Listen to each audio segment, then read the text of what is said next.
maanta waxa halkan isugu yimi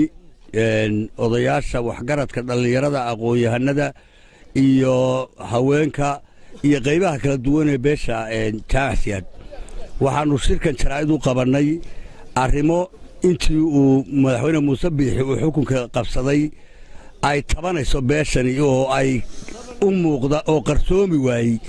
oo ay ka mid yihiin kow waxaanu eegaynay waxqabad iyo xilal kordhin waxa maanta noo cadaatay in siyaasaddu ay ku jahaysan tahay intii hore oo u joogtay in maalinba mid la saaro oo laga dabageeyo taasi markay noo cadaatayna maanta waxaanu halka ka cadaynaynaa mowqifkayaga marka ugu horeysa haddaanu beeshaanahay haddii wixii aanu xaqa u lahayn ee aanu ugu lahayn maamulka Soomaaliland aanu ka weynay oo ay noqotay in annaga si gaar ah wixii aan hore u haysanay iyo waxaanu heli lahaynba indha gaar loogu eegay annana maanta waxaan u cadaynaynaa inaana wax wada shaqeyna oo dambe aanan la yeelan doonin maamulka Soomaaliland Muuse Biixi madaxda ka yahay sidii sultaankii ugu horeeyay sheegay in meeshan aanu kororsiimo ka eegaynay laba saddexdii qof ee ka shaqayn jiray gobolka haddaanu nahay beesha Jaaxsiyaad ay noqotay subaxba in waraaq loo dhiibo oo la yiraahdo ruqsad tahay iyadoo wax dambiya oo meesha ka soo baxay aanay jirin waxaanu annaguna u sheegaynaa inaan dib u wada shaqayn doonin in haddii maamulku sidaa gartay annana aanu go'aan ka gaarayno wax wada shaqaynta baan naga dhaxayn doonin baanu u sheegaynaa magacaygu waa Kayse Maxamuud Indhataag sidaa loo sheegay beesha Jaaxsiyaad waxay dooratay xisbiga kulmiye Soomaalilandna way wada dooratay xisbiga beel loo maqlo maaha sidaa odayaashu u sheegeen waxaanu filaynay horumar iyo mashaariic Muuse Biixi baanu ka sugaynay in gobolka la horumariyo oo degmada Laascaanood la horumariyo oo dadkii wax doortay la taxgeliyo oo Soomaaliland la isku wado arrintaas aanu aad iyo aad u sugaynay haatan xukuumaddii Muuse waxay bilowday inay taarget garayso beeshii Jaaxsiyaad inamadii shaqada hayay ee u mirig lahaa dhowrka ahaa inay habeenba mid ruqsayso ayay bilowday xukuumaddii Muuse Biixi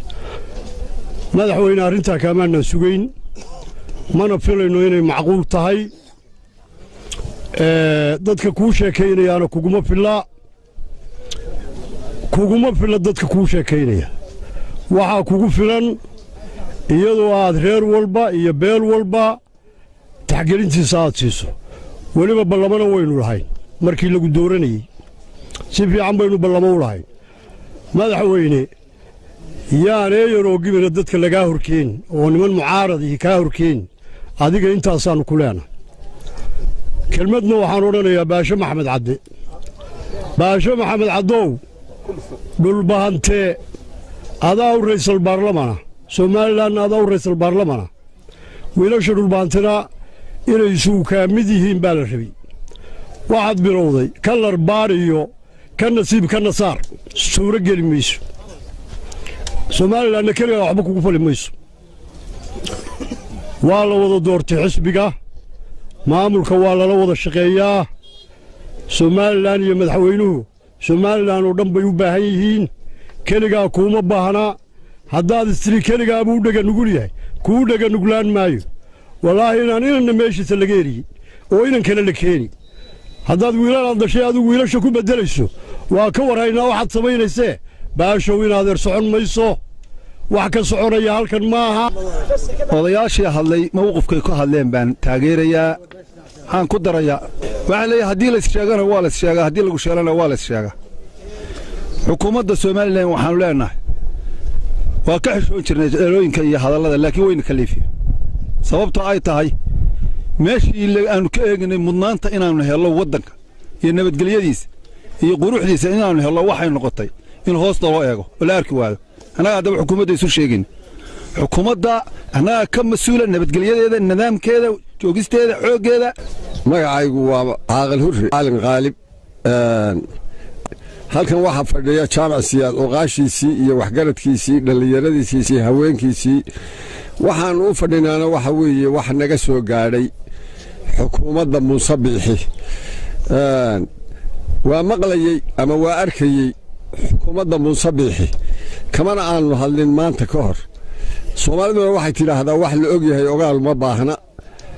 waa ognahay xukuumadda Muuse Biixi meesha ay marayso iyo sida ay tahay laakiin wuxuu yidhi ninkii la yidhi fardaha mir wuxuu yidhi labada tagooga loo dhigay intaad qalayseen waa qaybinayo weli laba tagooga isma saarin raggii meesha haystay mas-uuliyaddeeda hayay ee Somalilan keenay abaalgudkiisii Muuse Biixi hadduu noqday ka nasiib ka nasaar oo Soomaalidu waxay tidhaahdaa niman kuu raraynayo kuu furaynayo kuu rarin dadka la magacaabaye la sheegayo maantii uu feerka la dhacayay ninka la yidhaahdo ciro kaanu ku hadlaynay baanu nahay baasha maxamed cadow aad hoos galgalanaysay hadday noqotay waxaagii daaradda inaad ku wareegtana wallaahi shaqayn mayso haddii ilaahay idinka ka dhigo sida aad ku tala gasheen ma shaqaynayso ma soconayso laascaanood annagaa ka talinna annagaa Somalilan keennay annagaa ku hayna Muuse Biixiyow waxaan ogahay inaanu laascaanood xogagaal ka ahayn sadcaalku maalinku yimid aroortii buu ka jarmaaday laakiin madaxweyne waxaan kuu sheegayaa bal annaga hartiga iyo dhulbaantuhuba cidduu noo dilayo waa garanaynaayoo waa isaaq adiguna mayagii baad nala dilaysaa maannaan filayn maanta in laascaanood 4 jago oo dad beeshar magacan sheeganaysaa ay tahay 4tii jagee ay ka hayeen biduuni sabab in lagaga qaado waxaannu rajaynaynay maaha laakiin xukuumaddu waxay noo siyaadisay waa ka filayn anugu hanjabi maayo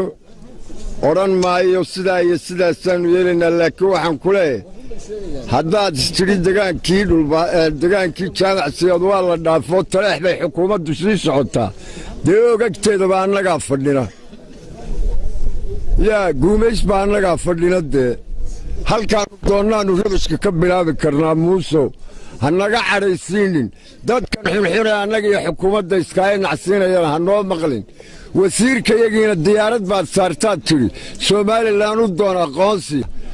malaha dee kumaanaan cidni inta hargeysa kula joogta beenta dadka ka sheegta dhagaha wax idinku gurtaad maqashaan annana hargeysa waa soo geli doonnaa waxaa la yidhi nimaan qaybin jirin hadduu qaybiyo nimaan qali jirin baa qala nimaan talin jirin hadduu taliyana nimaan tegi jirin baa taga baasho maxamed cadda weligayaba nooma talin haddana noo talin maayo